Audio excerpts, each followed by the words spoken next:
जिस हिस्से को हम आज देखने जा रहे हैं वो मत्ती 5 से है, जहां हम काफी समयों से स्टडी भी कर रहे हैं, लगभग हर किसी को पता होगा। और ये जो वचन है ये हम सभी के लिए है। जितना ये वचन आपके लिए है उतना ही जरूरी ये वचन मेरे लिए भी है, क्योंकि पौलुस ऐसा कहते हैं, इसलिए जो समझता है मैं स्थिर हूं वो चौकस रहे कि कहीं गिर ना पड़े। तो यह हम हर किसी के लिए है कि हम चौकस रहे, ना ही केवल जीवन का शुरुआत में, ना ही केवल विश्वासी जीवन का आरंभ में, लेकिन विश्वासी जीवन का अंत तक, जितना दिन तक हम इस पृथ्वी में है, कि हम चौकस रहे और पाप के साथ लड़ाई करते जाए प्रभु का अनुग्रह में, कि हम पवित्रता में बढ़ते जाए। और ये एक बुलाहट है हमारे किसी के लिए कि हम अपने जीवन का अंत तक पाप से लड़ाई करते जाए और प्रभु यीशु मसीह में निर्भरशील होकर धार्मिकता और पवित्रता में बढ़ते जाए, प्रभु की महिमा के लिए और हम सबों का अनंत भला के लिए।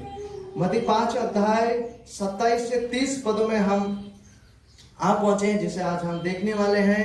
कृपया अपने बाइबलों को खोलिएगा, मैं पढ़ना चाहूंगा। प्रभु यीशु मसीह इन बातों को कह रहा है, तुम सुन चुके हो कि कहा गया था व्यभिचार न करना, परंतु मैं तुमसे यह कहता हूं कि जो कोई किसी स्त्री पर कुदृष्टि डाले वो अपने मन में उससे व्यभिचार कर चुका। यदि तेरी दाहिनी आंख तुझे ठोकर खिलाए तो उसे निकालकर फेंक दे, क्योंकि तेरे लिए यही भला है कि तेरे अंगों में से एक नष्ट हो जाए और तेरा सारा शरीर नरक में ना डाला जाए। यदि तेरे दाहिना हाथ तुझे ठोकर खिलाए तो उसको काट कर फेंक दे, क्योंकि तेरे लिए यही भला है कि तेरे अंगों में से एक नष्ट हो जाए और तेरे सारे शरीर नरक में ना डाला जाए। यह परमेश्वर का वचन है। इसको एक टाइटल देना चाहूंगा, जिस विषय को आज हम देखने जा रहे हैं, प्रभु का उपदेश से उसको संक्षेप में हम ऐसा कह सकते हैं कि यहाँ पे हम व्यभिचार का भयानक पापमयता को देख पाते हैं और साथ ही साथ इस पाप से छुटकारे का बात को हम यहाँ देख पाते हैं और साथ ही साथ इस पाप को नाश करने का बुलाहट को हम यहाँ देख पाते हैं।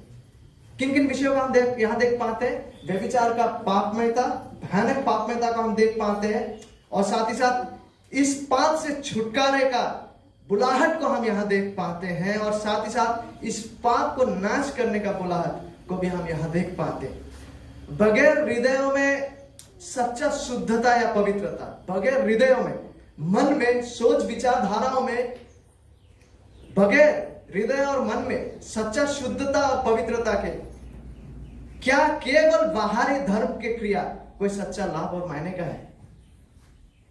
बगैर हृदय और मन में सच्चा शुद्धता के और पवित्रता के केवल बाहरी रूप से धार्मिक क्रिया करना क्या सच में कुछ कोई मायने रखता है?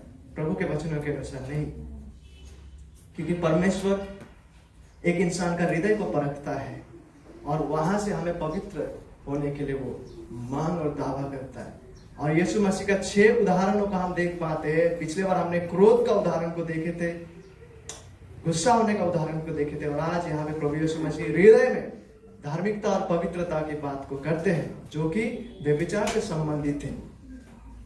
और यहाँ पे 4 मुख्य विषयों को हम देखने जा रहे हैं कि व्यभिचार का पाप क्या है, और दूसरा, इस पाप का मुख्य कारण या वजह क्या है, तीसरा, इस पाप से छुटकारा या इस पाप को नाश करने का बात को हम यहाँ देख पाते हैं, और चौथा, जो यहाँ पे नहीं है उसके बावजूद ये जो विश्वसनीय लोग रहे हैं उन लोगों का उदाहरण के द्वारा, शास्त्र के द्वारा हम ये देखेंगे कि व्यावहारिक जीवन में कैसे हम ये महत्वपूर्ण कदमों को ले सकते हैं प्रभु का अनुग्रह में, कि हम वाकई में इस पाप को नाश करते अपने जीवन में जी रहे हैं। तो 4 मुख्य बातें को आज हम देखेंगे और आरंभ करते हैं 27 पद में, जहां पे हम व्यभिचार के पाप के विषय में देख पाते हैं, जहां पे लिखा हुआ है, यीशु मसीह कह रहा है, तुम सुन चुके हो कि कहा गया था व्यभिचार न करना। जैसे उस समय के इजरायली लोगों ने हत्या ना करना को केवल बाहरी रूप से ले लिया था, उन लोगों ने इस आज्ञा को भी सोच लिया कि केवल बाहरी रूप से व्यभिचार करना ही केवल व्यभिचार है। तो इस अर्थ को, इस जो आज्ञा का अर्थ है व्यभिचार ना करना, इसको केवल इस रीति से लिया गया था कि व्यभिचार करना मतलब केवल यही है कि किसी दूसरे का स्त्री को चोरी करके अपने पास लेके आना, बाहरी रूप से केवल इतना तक ही देखा गया था व्यभिचार को। जैसे उन लोगों में क्रोध को, उन लोगों ने हत्या करने का विषय को उन लोगों ने केवल बाहरी दृष्टिकोण से देखा था कि किसी को शारीरिक रूप से हत्या करने केवल हत्या है, उसी तरह से व्यभिचार को उन लोगों ने इस दृष्टिकोण से देखा था ये कि ये केवल बाहरी क्रिया है कि जब कोई किसी दूसरे का स्त्री को चोरी करके अपने पास लेता है, केवल वही व्यभिचार है। लेकिन हम कुछ और भी गहरा बातों को आज देखने जा रहे हैं प्रभु यीशु मसीह के बातों से, ठीक है। और जब वे लोग जो है, विशेष करके शास्त्री और फरीसी लोग, जब बाहरी रूप से वो लोग बाहरी व्यभिचार को नहीं करते थे, तो उनके अनुसार उनको लगता था कि उन्होंने परमेश्वर का इस व्यवस्था को सिद्ध रूप से रख लिया है। जब उन्होंने बाहरी रूप से किसी दूसरे का स्त्री को चोरी करके नहीं लाया अपने पास, बाहरी रूप से व्यभिचार नहीं किए, तो उन लोगों को लगता था कि हमने तो परमेश्वर का इस व्यवस्था को सिद्ध तरीके से पालन किया है, और इस बात पर वो घमंड करते थे। इसलिए यदि हमें याद होगा, जब एक फरीसी यीशु मसीह का दृष्टांत में, जब एक फरीसी और एक चुंगी लेने वाला प्रार्थना कर रहे होते, फरीसी कैसा प्रार्थना कर रहा होता है? ऐसा प्रार्थना कर रहा होता है, लूका 18 में हम पाते में पढ़ रहा हूं। फरीसी खड़ा होकर अपने मन में यो प्रार्थना करने लगा, हे परमेश्वर, मैं तेरा धन्यवाद करता हूं कि मैं दूसरे मनुष्य के समान अंधेर करने वाला, अन्यायी और व्यभिचारी नहीं। क्योंकि उनको लगता था कि व्यभिचार केवल बाहरी क्रिया से संबंधित है, और जब वे बाहरी रूप से व्यभिचार नहीं करते थे, उनको लगता था कि उन्होंने परमेश्वर का इस व्यवस्था को सिद्ध रूप से रखा है, इसलिए वो कह रहे हैं कि मैं अन्य के समान, दूसरे मनुष्यों के समान व्यभिचारी नहीं। हाँ, ये सच है कि कुछ हद तक व्यभिचार का जो अर्थ है वो बाहरी क्रियाओं से संबंधित है।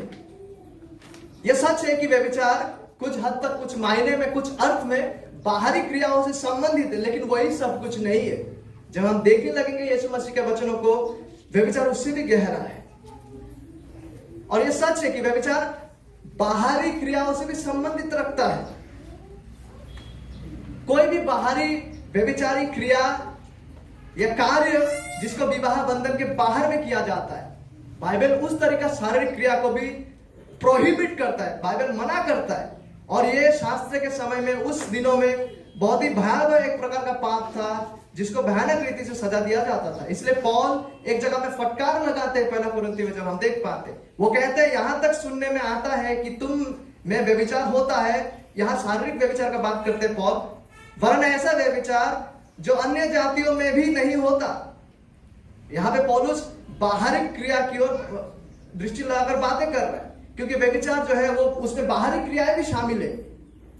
और एक जगह में पौलुस ऐसा कहता है पहला कुरिन्थियों में, ना वैश्यगामी, ना मूर्ति पूजक, ना व्यभिचारी, ना लुच्चे, ना पुरुषगामी परमेश्वर के राज्य में प्रवेश करेंगे। ये बहुत ही इस रीति का भयानक ये पाप है। यहां तक कि बाहरी क्रिया, विवाह बंधन के बाहर, और चाहे क्यों ना एक पुरुष और एक महिला विवाह बंधन के बाहर किसी दूसरे व्यक्ति से कितना भी प्रेम करते क्यों ना हो, और उस प्रेम के द्वारा व्यभिचार कर रहे हैं क्यों ना हो, विवाह बंधन के बाहर इस प्रकार का संबंध बगैर कोई शक और गुंजाइश के परमेश्वर के खिलाफ एक भयानक पाप है और अपराध है। यह सच है कि व्यभिचार जो है, इसका एक महत्वपूर्ण अर्थ यह है कि बाहरी क्रिया से जो संबंधित रखता है विवाहित बंधन के बाहर, लेकिन वही सब कुछ नहीं है। वो भी है, व्यभिचार में वो भी शामिल है, लेकिन वही सब कुछ नहीं है। क्योंकि शास्त्र जब कहता है व्यभिचार ना करना, इसका सच्चा अर्थ क्या है? ये केवल बाहरी क्रियाओं से संबंधित नहीं है। हाँ है, लेकिन इससे भी और गहरा है। जब शास्त्र कहता है व्यभिचार ना करना, यीशु मसीह के अनुसार और शास्त्र के सटीक अर्थ यह है कि वो केवल बाहरी क्रिया नहीं है। यद्यपि बाहरी क्रिया भी है, लेकिन यह उससे कहीं अधिक गुना भीतरी क्रिया है। इसका आरंभ होता है एक इंसान का हृदय से, एक इंसान का सोच से, एक इंसान का मन से, एक इंसान का कल्पनाओं से, एक इंसान का चाहतों से। और यीशु मसीह उन्हीं बातों को आगे का पद में कहा जा रहा है, क्योंकि एक व्यक्ति भले बाहरी रूप से व्यभिचार ना करे, उसके बावजूद ये बहुत ही संभव है कि उसके हृदय, मन और चाहतों में वही व्यभिचारी सोच घूम रहा हो, उस व्यक्ति के नाय जो बाहरी रूप से व्यभिचार करते हो।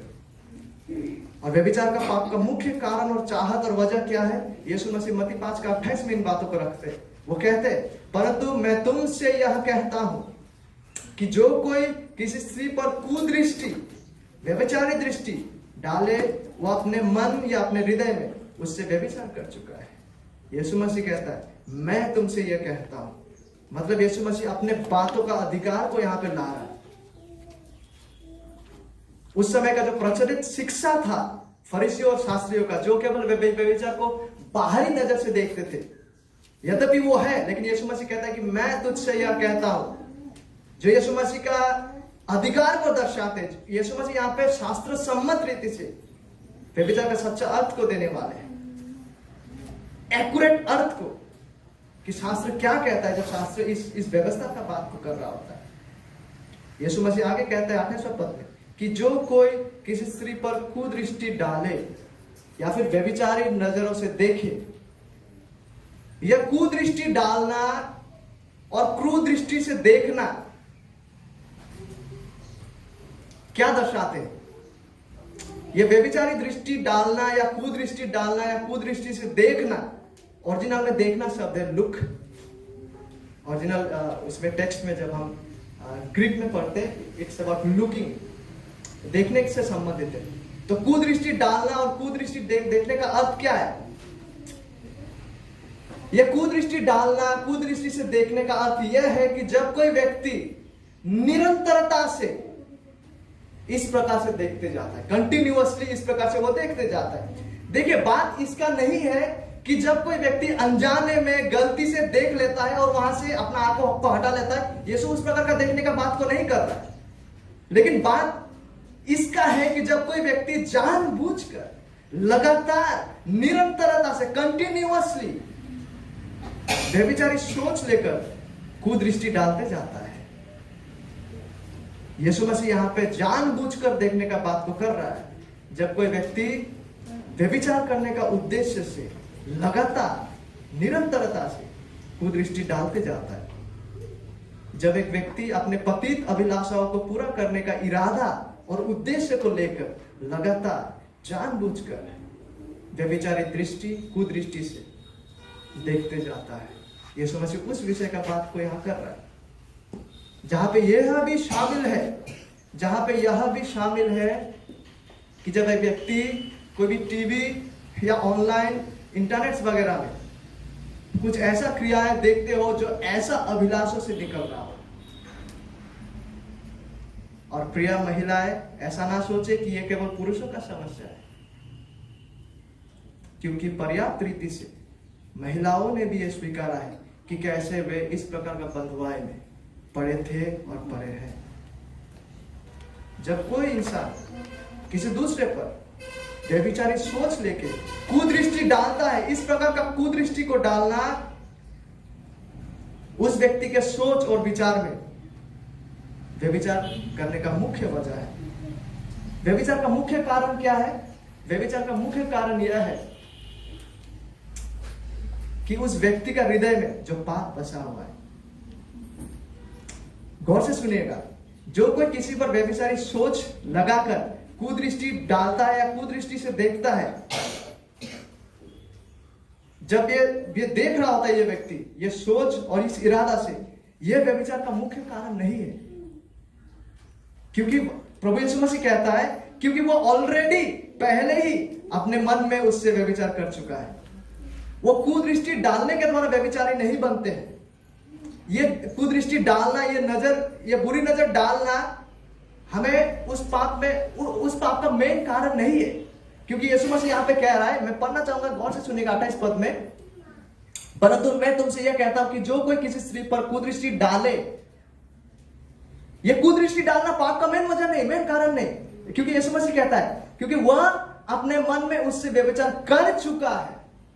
और जो ओरिजिनल में है वहां पे ये शब्द है कि ऑलरेडी, पहले से वह अपने मन और हृदय में व्यभिचार कर चुके हैं। मतलब ये कुदृष्टि से देखना या कुदृष्टि डालना कुदृष्टि देखना या कुदृष्टि डालना हमारे हृदय में पाप को उत्पन्न नहीं कर रहा होता है, वरन ये कुदृष्टि डालना उस हृदय से होकर निकलता है जो ऑलरेडी हमको आदम का उस शरीर से मिला है, जो पाप में स्वभाव हम में है, वहां से होकर ये कुदृष्टि निकलता है। वो है मुख्य बुनियादी कारण और वजह। एक यहां तक कि विश्वासियों के जीवन में वो निवास करता हुआ पाप जो हमारे हृदय में बसते हैं और हमारा नया मनुष्यत्व के साथ लड़ाई करते हैं। इसलिए यीशु मसीह क्या कहते हैं, जब हम मत्ती में आगे पढ़ते 15 में हम देख पाते हैं, क्योंकि बुरे विचार, हत्या, परस्त्रीगमन, व्यभिचार, चोरी, झूठी गवाही और निंदा हृदय या मन ही से निकलती है। देखने के द्वारा हम इस पाप में नहीं पड़ते मुख्य रूप से, लेकिन ये इसलिए होता है क्योंकि we already are that sin. वो पाप ऑलरेडी वास करता है जहां से ये क्रियाएं उभर के निकल रहा होता है। और फिर एक बार मैं कहना चाहूंगा कि बात इसका बिल्कुल भी नहीं है जब कोई इंसान अनजाने में गलती से देख लेता है और वहां से अपना आंखों को हटा लेता है। हालांकि जब गलती से कोई इंसान देखता है तो उस समय शैतान प्रलोभनों को ला सकता है, लेकिन जब वो प्रभु का अनुग्रह में अपना आंखों को बंद कर लेता है, कहीं पर फेर लेता है, यीशु मसीह उस प्रकार का देखने का बात को नहीं कर रहा है। क्योंकि जब राजा दाऊद छत से देख रहा था, अगर उसी समय अगर वो आंखों को हटा लेता तो प्रलोभन अपने में ही पाप नहीं है, लेकिन उसमें गिर जाना, उसमें पड़ जाना, उसको आश्रय और स्थान देना अपने जीवन में, उस प्रकार का बात का यीशु मसीह बात कर रहा है। जब एक व्यक्ति जानबूझकर लगातार अपने पतित अभिलाषों को पूरा करने के उद्देश्य से कुदृष्टि डालते जाता है, यीशु इस प्रकार का चाहतों का, इस प्रकार का इरादे, इस प्रकार का दृष्टि डालने को वो कंडेम करता है, वो निंदा कर रहा है। और आगे जब हम देखते हैं यीशु मसीह इस पाप से छुटकारा एवं इस पाप को नाश करने का बात को वो करते हैं। मत्ती 5 का 29-30 में हम इन बातों को पाते हैं। लिखा हुआ है, यदि तेरी दाहिनी आंख तुझे ठोकर खिलाए तो उसे निकालकर फेंक दे, क्योंकि तेरे लिए यही भला है कि तेरी अंगों में से एक नष्ट हो जाए और तेरा सारा शरीर नरक में न डाला जाए। यदि तेरा दाहिना हाथ तुझे ठोकर खिलाए तो उसको काट कर फेंक दे, क्योंकि तेरे लिए यही भला है कि तेरे अंगों में से एक नष्ट हो जाए और तेरा सारा शरीर नरक में ना डाला जाए। यहां से कुछ महत्वपूर्ण ऑब्जर्वेशन यह है, कुछ महत्वपूर्ण देखने वाला विषय यह है, इससे पहले कि हम इन बातों को देखें कि यीशु मसीह यहाँ पाप से छुटकारा का बातों को कर रहा है, गौर कीजिएगा यहाँ पे यीशु मसीह नरक का बात कर रहा है। तो नरक कोई काल्पनिक स्थान नहीं है। Jesus believed in hell. यीशु मसीह ने नरक को लेकर विश्वास किया। He knew there was a hell. नरक कोई काल्पनिक स्थान नहीं है, जैसे कि कुछ लोग सोचते हैं और कुछ लोग जो है पृथ्वी में वो लोग व्याख्या करते हैं कि नरक जैसा कोई काल्पनिक स्थान नहीं। वो लोग इस तरह से व्याख्या करते हैं, नरक कोई काल्पनिक स्थान है, वो नहीं है। लेकिन यीशु मसीह के बातों के अनुसार ये सुनिश्चित हो जाता है कि नरक एक स्थान है, because Jesus himself believed in hello. उन्होंने इस बात का विश्वास किया था कि नरक है, नरक एक स्थान है। और केवल इतना ही नहीं, लेकिन स्वर्ग से ज्यादा यदि हम सुसमाचारों में यीशु मसीह का प्रचार को सुनने लगते हैं, उसने स्वर्ग के बारे में जितना प्रचार नहीं किया उससे अधिक उसने नरक का प्रचार किया। और संपूर्ण शास्त्र का लेखकों में से अगर चाहते हैं कि नरक क्या है, मुझे जानना है, मैं देखना चाहता हूं, यदि आपको किसी से नरक के बारे में सीखना होगा ना, यीशु मसीह से ही केवल आप सीख सकेंगे। क्योंकि 90% से भी अधिक दूसरे लेखकों की तुलना में नरक का जिक्र यीशु मसीह ने किया है। यहां तक कि नया नियम में उसने लगभग 12 बार जिक्र किया, और 2 बार में से दूसरा 2 बार में से एक बार शायद संभवतः याकूब करते, दूसरा बार पतरस करते, लेकिन सबसे अधिक Jesus he preach about hello, नरक के बारे में प्रचार किया। इसलिए ऐसा ना सोचे कि नरक कोई काल्पनिक स्थान है। स्वयं यीशु मसीह ने नरक के बारे में विश्वास किया, उन्होंने नरक का प्रचार किया। तो अभी यहाँ पे यीशु मसीह इस पाप से छुटकारे का बात को करता है और इस पाप को नाश करने का बात को कर रहा है। लेकिन ध्यान दीजिएगा, यीशु मसीह यहाँ जब आंखें निकालने का बात को कर रहा है और हाथों को निकालने का बातों को कर रहा है, उसका अर्थ क्या है? उसका मतलब यह नहीं है कि हम सर्जरी करके अपने दाहिने आंख को निकाल दे और सर्जरी करके अपना हाथ को निकाल दे, शारीरिक हाथ को निकाल दे। उसका बात बिल्कुल भी यीशु नहीं कर रहा। उस व्याख्या को बिल्कुल तिरस्कार करना चाहिए। यहां पे यीशु मसीह शारीरिक रूप से, चलो मैं सर्जन के पास चला गया, अपना दाहिने हाथ का सर्जरी कर लिया और दाहिने हाथ का सर्जरी कर लिया, उसके बारे में यीशु बात नहीं कर रहा है। क्योंकि अगर दाहिना आंख को भी निकाल दे, दाहिना हाथ को भी निकाल दे, वो पाप में चरित्र को पूर्ण करने के लिए अभी भी बायां हाथ शामिल है और बायां आंख है। तो यीशु मसीह यहाँ पे मुख्य रूप से सर्जरी करने का बात को नहीं कर रहा है, क्योंकि ये दाहिने आंख और दाहिने हाथ किस चीज को दर्शाते हैं? यहूदी समाज और संस्कृति में दाहिने आंख और दाहिने हाथ एक व्यक्ति का सबसे कीमती चीजों को और विषयों को दर्शाते हैं। ठीक है, यहूदी समाज और संस्कृति में राइट हैंड और राइट आई, दाहिने हाथ और दाहिने आंख उस व्यक्ति का जीवन में सबसे महत्वपूर्ण और कीमती वस्तुओं को और कीमती विषयों को दर्शाता है। इसलिए यीशु का कहने का अर्थ यह है कि यदि हम इंसानों को हमारा सबसे कीमती वस्तु या चीज एक अर्थ से पाप करने में ले जाते हैं, तो हमें उसे दूर करना है। यीशु का कहने का अनुसार यदि हमारा जीवनों में ऐसा कोई चीज और वस्तु है जो हमारा बहुत कीमती हो सकता है, लेकिन वो चीज का उपस्थिति, वो चीज का होने पर अगर वो चीज हमको पाप करने की ओर ले जाता है, तो यीशु मसीह के अनुसार वो चाहे जितना भी बहुमूल्य क्यों ना हो वस्तु और चीज, उसे त्यागा जाना चाहिए। उसे त्यागने के लिए हमें हमेशा तैयार रहना है, यहां तक कि हमारा सबसे कीमती चीज और वस्तु को भी। अगर ऐसा करने पर हमें पाप और बुराई से रक्षा मिलता है,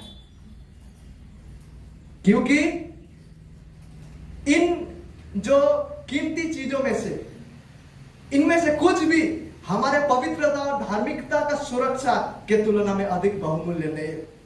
जो ज्यादा महत्वपूर्ण और मूल्यवान यह है कि हम हमारा पवित्रता और शुद्धता सुरक्षा को पाए, बजाय इसके कि हमारे पास जो महत्वपूर्ण वस्तु है।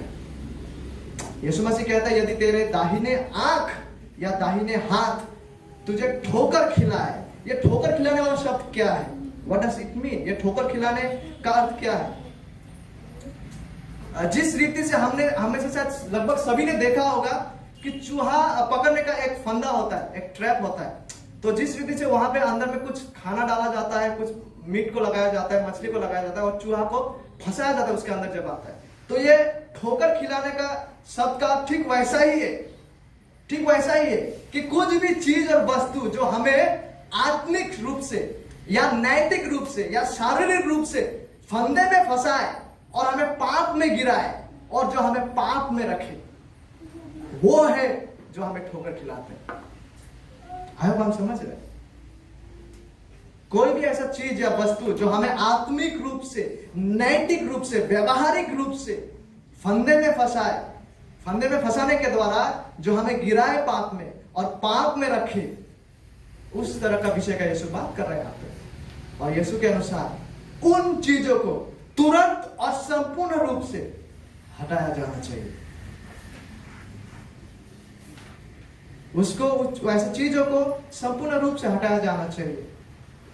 जैसा उदाहरण के रूप में, यदि मैं एक विवाहित व्यक्ति हूं, मेरा एक स्त्री है, लेकिन अगर ऐसा हो रहा है कि मैं मेरा स्त्री को छोड़ के दूसरा कोई महिला के साथ प्रेम में पड़ रहा हूं और मेरा स्त्री को मैं नकारते हुए अगर मैं उस दूसरा महिला के साथ विवाह बंधन के बाहर कोई गलत संबंध में पड़ रहा हूं, चाहे उस संपर्क को मैं जितना भी आनंददायी महसूस करूं क्यों ना, और उस संबंध में मैं जितना भी आनंद को लूं क्यों ना शारीरिक रूप से, यह संपूर्ण रूप से परमेश्वर के खिलाफ घिनौना पाप है, जिसको इमीडिएटली तुरंत त्यागा जाना चाहिए और रोका जाना चाहिए।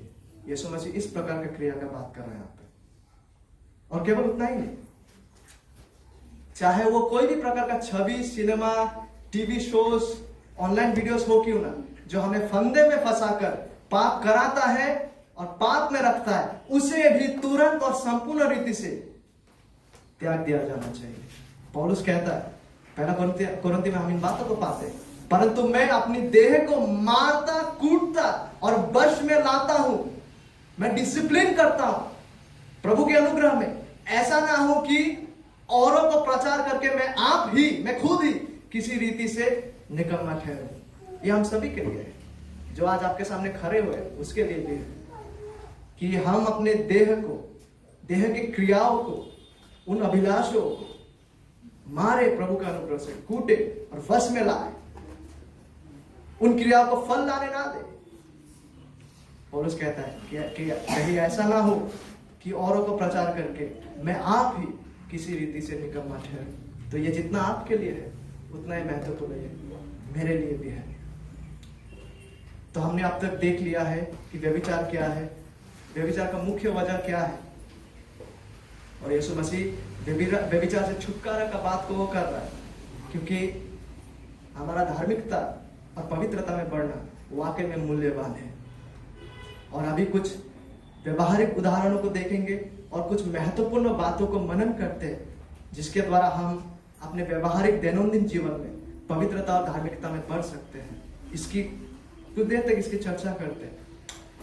और सबसे पहले जब हम इन बातों को कर रहे होंगे, या जब हम धार्मिकता और पवित्रता में बढ़ने का बातों को सोच रहे होंगे, सबसे प्राथमिक विषय और बुनियादी विषय एक इंसान का जीवन में जो घटना आवश्यक है, इससे पहले कि हम पवित्रता में बढ़े, वो ये है कि एक इंसान को अवश्य नया जन्म प्राप्त व्यक्ति होना। You must be born again. क्योंकि केवल एक नया जन्म प्राप्त व्यक्ति का जीवन में परमेश्वर का पवित्र आत्मा वास करता है। केवल उसी का जीवन में उसे नया किया गया, उसे नया प्राकृति दिया गया है, और परमेश्वर का आत्मा हम में रहकर हम में ऐसा करते हैं कि हम उनके वचनों के अनुसार जिए। वो सामर्थ्य हमें प्रदान किया जाता है।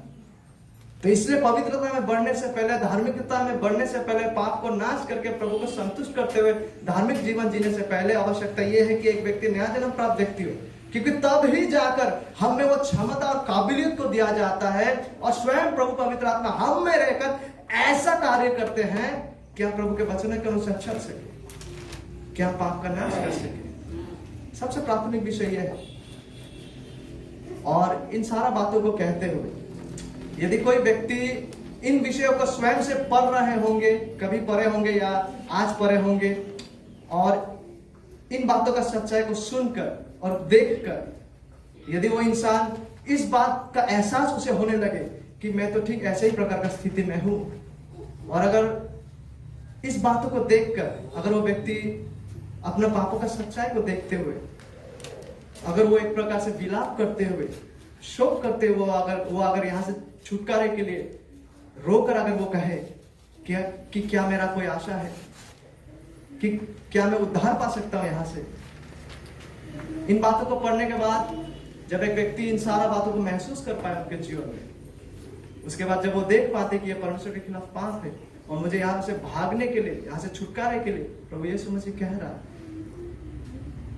और जब कोई व्यक्ति इन पापों को अपने जीवन में देख पाते हैं और वो विलाप करने लगते हैं अंदर ही अंदर और शोक करने लगते हैं, चाहे वो कोई भी भयानक परिस्थिति में पड़े हो क्यों ना, और वहां से अगर वो विलाप करते हुए, ऐसा आशा को रखते हुए कहते हैं कि क्या मेरा कोई आशा है, कि क्या मैं यहाँ से उद्धार पा सकता, क्या मैं यहाँ से छुटकारा पा सकता, यदि उसका सोच, यदि उसका जीवन का यह गवाह है, तो अवश्य माय डियर फ्रेंड, आपके लिए आशा है। प्रभु के वचनों के आधार पर वहां से मन फेरिए और प्रभु यीशु मसीह पर विश्वास कीजिए।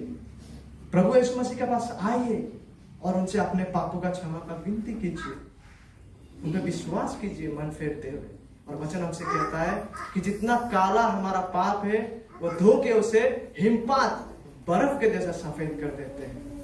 यदि हम वाकई में वहां से फेर के प्रभु यीशु मसीह के पास आते हैं, अपने पापों को मानकर और उन्हें विश्वास करते हैं, और यीशु मसीह के बातों के अनुसार जब हम यहाँ पे ताकते हैं इस संदर्भ में, मत्ती 5 का 29 और 30 का संदर्भ में, यहां से हमें एक बहुत ही महत्वपूर्ण बात का एहसास को होना है।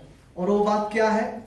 हमें अपने अपने प्राणों का, हमें अपने अपने आत्माओं का और इस आत्मा का अनंत गंतव्य का महत्व का समझ को होना है। ठीक है, हम व्यक्तियों को अपने जीवन में अपना अपना आत्माओं का, अपना अपना प्राण का और उस अनंत गंतव्य का महत्व का एहसास को और समझ को होना है। इसलिए यीशु मसीह के बातों के अनुसार ये वाकई में लाभ है, ये वाकई में लाभ है कि हमारे शरीर के एक हिस्से, एक अंग को हम खो दे और विनाश होने से बचे, बजाय इसके कि हमारा सारा अंग ये ठीक हो और हम पाप में जिए और अनंत काल के लिए विनाश हो जाए। यीशु मसीह के बातों के अनुसार ये सच में लाभ है कि हमारा एक अंग को भले हम खो दे, लेकिन हमारा अनंत गंतव्य सुरक्षित हो। इसलिए हमें हमारा प्राणों का चिंता करना है, हमें हमारा आत्माओं का चिंता करना है, और साथ ही साथ हमारा आत्माओं का अनंत गंतव्य का, उसका महत्व को हमें समझना है और उसका महत्व का एहसास हमें होना है।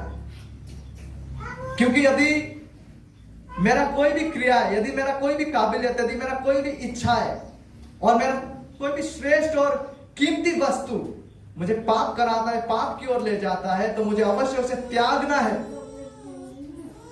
उससे दूर करना है, चाहे वो मेरा कितना भी बहुमूल्य वस्तु क्यों ना हो।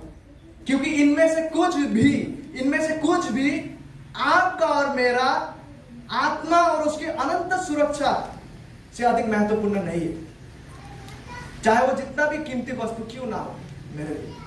यदि वो मुझे पाप की ओर ले जाता है, मुझे उसे त्यागना है। क्यों त्यागना है? क्योंकि इनमें से कुछ भी आपके आत्मा, मेरे आत्मा और हमारे आत्मा का अनंत गंतव्य और सुरक्षा से अधिक महत्वपूर्ण और बहुमूल्य नहीं। हमें इसलिए अपने अपने प्राण और आत्मा का और इस आत्मा का अनंत गंतव्य का महत्व का एहसास और समझ होना है।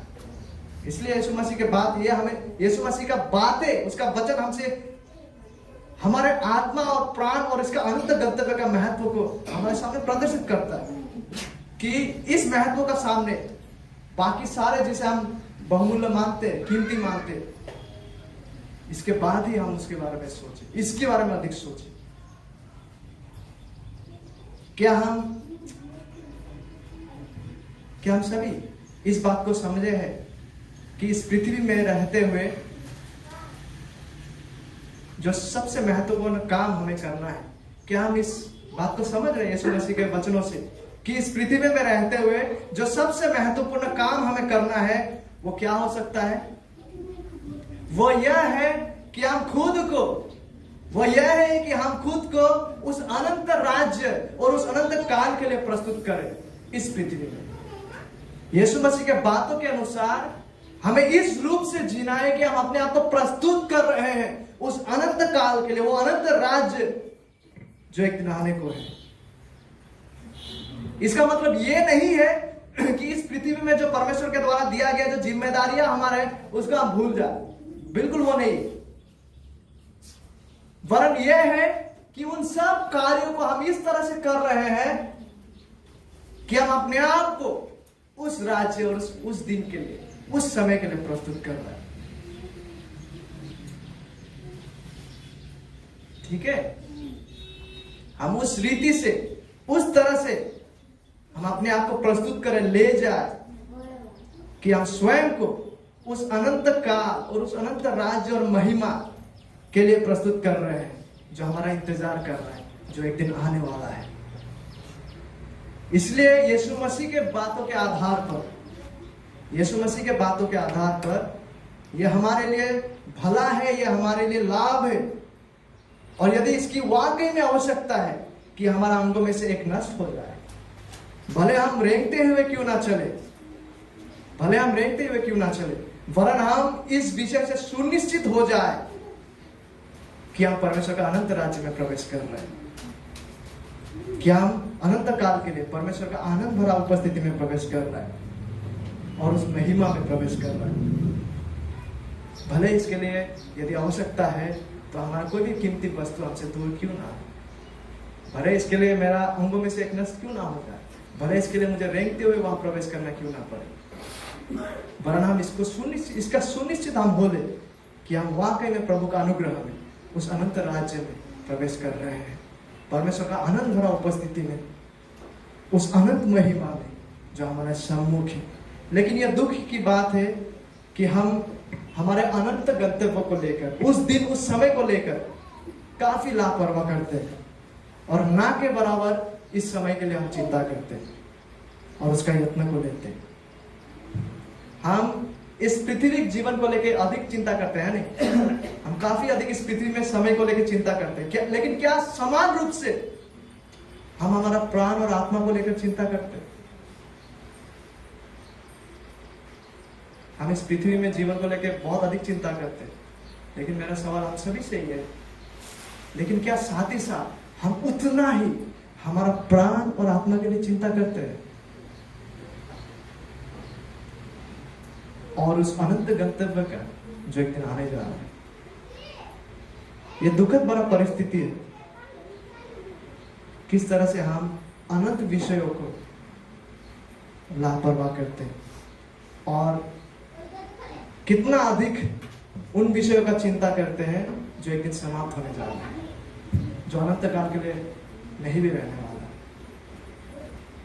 इसलिए आइए हम अपने प्राण, आत्मा और उसके अनंत गंतव्य को उचित और अधिक महत्व अपने इस जीवन में दें। और इसका अर्थ यह भी हो सकता है, जब हम अपना प्राणों को अधिक महत्व देते हैं और उसके अनंत गंतव्य को, यदि हम अपना आत्माओं के विषय में चिंता करने लगते हैं और खुद को प्रस्तुत करते हुए जीते हैं उस जीवन के लिए, उस जीवन की ओर अपना दृष्टि को रखकर, तो इसका प्रभाव यह भी हो सकता है कि कई बार हमारे कार्य क्षेत्र में हमें प्रमोशन ना मिले। इसका मतलब यह भी हो सकता है कि कई बार हम जिस उपार्जन को कर रहे हैं, आर्थिक उपार्जन है, वहां से हमें उतना लाभ ना हो जितना हमको पहले हो रहा है। इसका मतलब यह भी हो सकता है कि हम उन लोगों का जैसे बेहतर और सफल ना हो जो हमारे आसपास में सांसारिक लोग हैं। लेकिन यीशु मसीह के बातों के अनुसार यदि मनुष्य सारे जगत को प्राप्त करे और उसके अपने प्राण और आत्मा की हानि उठाए, तो उसे क्या लाभ होगा? तो उसे क्या लाभ? वरन हमारे लिए यही लाभ है, भला है यीशु मसीह के बातों के अनुसार कि हमारा अंगों में से एक नष्ट हो जाए और हमारा सारा शरीर नरक में ना डाला जाए। क्या हम अनंत उद्धार पाए, क्या हम परमेश्वर का राज्य में प्रवेश करें। इसलिए हम अपना अपना प्राण और आत्मा को लेकर, लोगों का आत्मा और प्राण को लेकर और उसका अनंत गंतव्य को लेकर अधिक चिंता में समय बिताएं और उसका महत्व को हम समझें और उसका उचित हम महत्व को दें। एक बहुत ही महत्वपूर्ण उदाहरण देना चाहूंगा इस वास्तविकता का संबंध में कि जब कोई ऐसा पाप एक व्यक्ति का जीवन में प्रवेश करता है और जब कोई ऐसा इस प्रकार का पाप का दासत्व में जब कोई व्यक्ति रहता है, तो प्रभु के अनुग्रह में कैसे एक व्यक्ति का जीवन में उद्धार या छुटकारा पहुंच सकते हैं। इसका एक उदाहरण को देना चाहूंगा कलीसिया का इतिहास का एक व्यक्ति के जीवन से, जिसका नाम है सेंट अगस्टिन।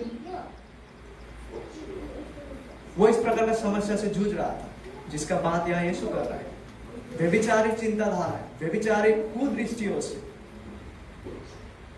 इस प्रकार का दासत्व में वो थे और उन्होंने अपने जीवन कहानी में जब प्रभु ने उसे उन्हें अनुग्रह किया कि वो वहां से छूटे, उन्होंने उस सच्चाई को अंगीकार किया, उस सच्चाई को स्वीकारते हुए एक पुस्तक लिखा जिसको अगस्टिन का कन्फेशंस कहते हैं, जहां पे हम इन बातों को पाते हैं। केवल एक चीज मुख्य रूप से अगस्टिन को पीछे रख रहा था, और जिस दिन अगस्टिन का जीवन में छुटकारा प्रभु का अनुग्रह में आया, उस दिन ना ही केवल अगस्टिन जो कलीसिया का पिता है उसके लिए बहुत महत्वपूर्ण दिन था, वरन कलीसिया का इतिहास के लिए भी, क्योंकि इनका जो योगदान है कलीसिया का इतिहास में बहुत ही महत्वपूर्ण योगदान उनका रहे। इसलिए ये दिन जो उसके जीवन में था, जिस दिन प्रभु ने उसे इस तरह से छुड़ाया, ये वाकई में महत्वपूर्ण दिन है। एक चीज, बुनियादी चीज, एक महत्वपूर्ण चीज, एक बुनियादी चीज और वास्तविकता अगस्टिन को पीछे रख रहा था और उसका जीवन में ये व्यभिचारी और कुदृष्टि का पाप। अगस्टिन ऐसा कहते हैं, मैं उस बंधन के दासत्व में था।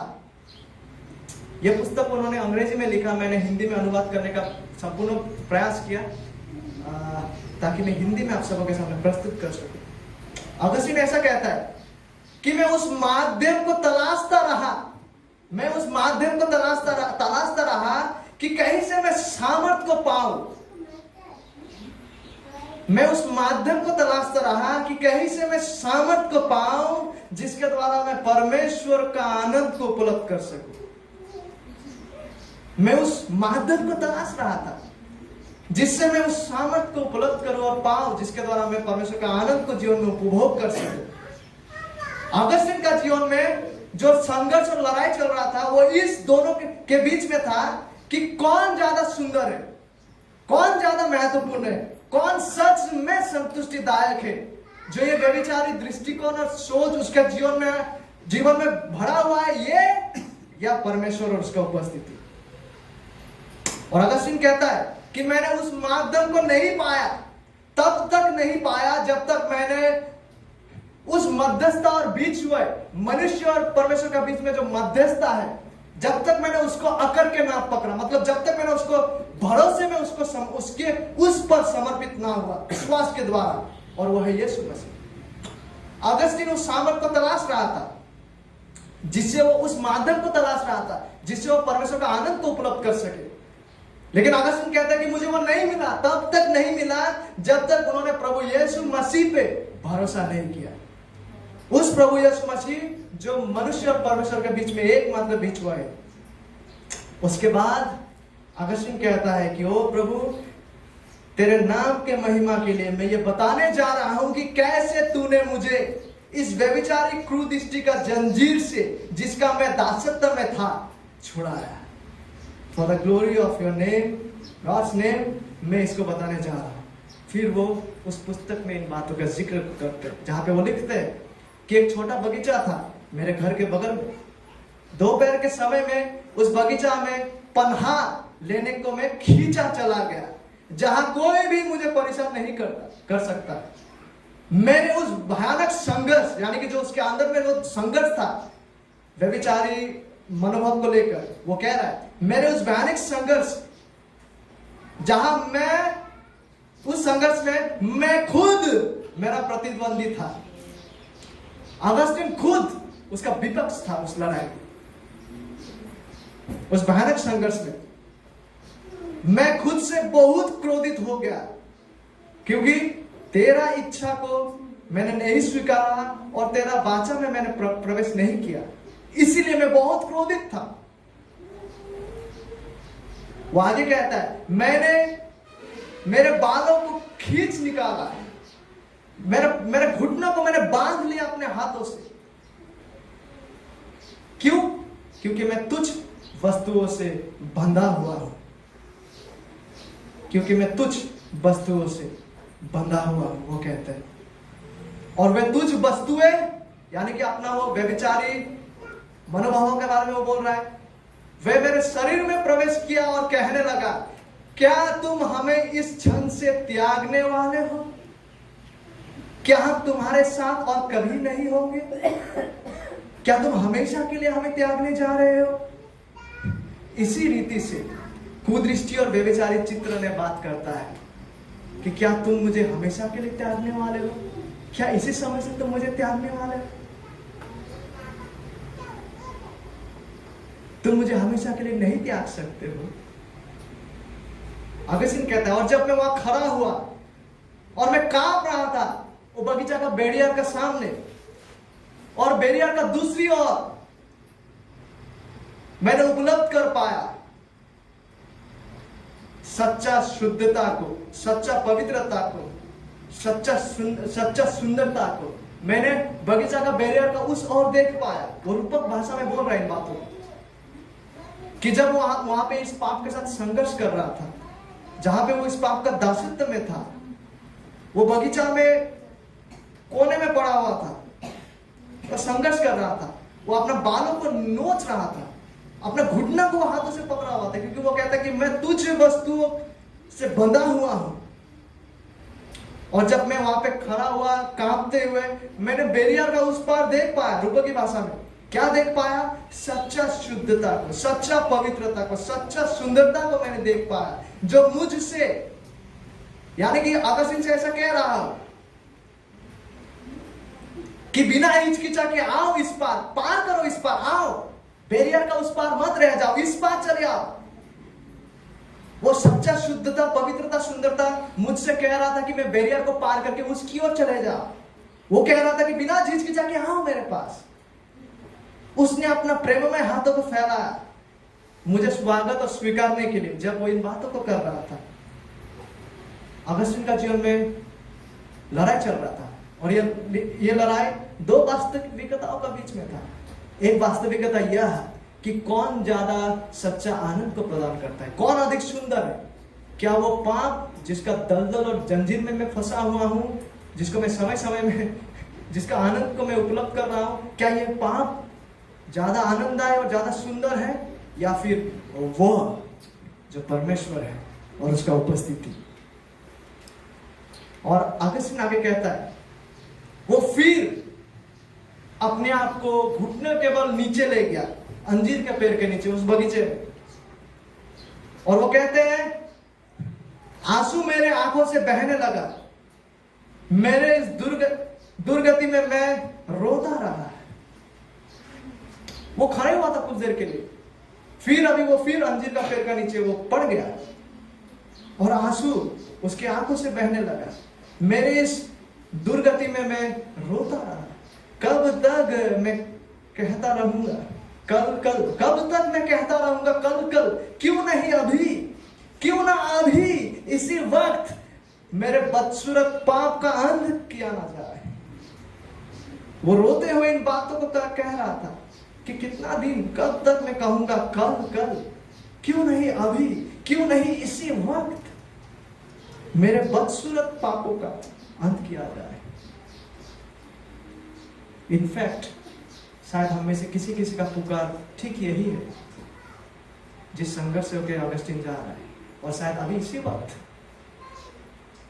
आपका पुकार यही है कि मैं कब तक कहूंगा कल कल, क्यों नहीं अभी इसी वक्त ये पाप मुझसे दूर हो जाए। उसके बाद अगस्तीन कहता है, ऑल एट वंस, उस समय और क्या हुआ, मैं सुन पाया। क्या सुन पाया? बगल में कोई घर से बच्चा कुछ कह रहा है, बार बार वो एक ही बातों को दोहरा रहा है, और मैं सोचता, और मैं सोच में पड़ गया, और मैं सोचने लगा कि जो बातों को वो बच्चा दोहरा रहा है बगल का घर से, क्या वो बच्चे लोग ऐसा कोई खेल खेलता है जहां पे ऐसा बातों को वो लोग दोहराते हैं? और किस बातों को वो बच्चा दोहरा रहा है? वो बच्चा इन बातों को दोहरा रहा है कि लो, उठा लो उसे और पढ़ो, टेक इट एंड रीड। और मुझे याद नहीं आया कि क्या कोई अच्छा ऐसा बच्चों का खेल है जहां पे बच्चे लोग इन बातों को दोबारा से दोहराते हैं कि उसे उठाओ और पढ़ लो। और तब मैं खड़ा हुआ और मैं खुद से बोला,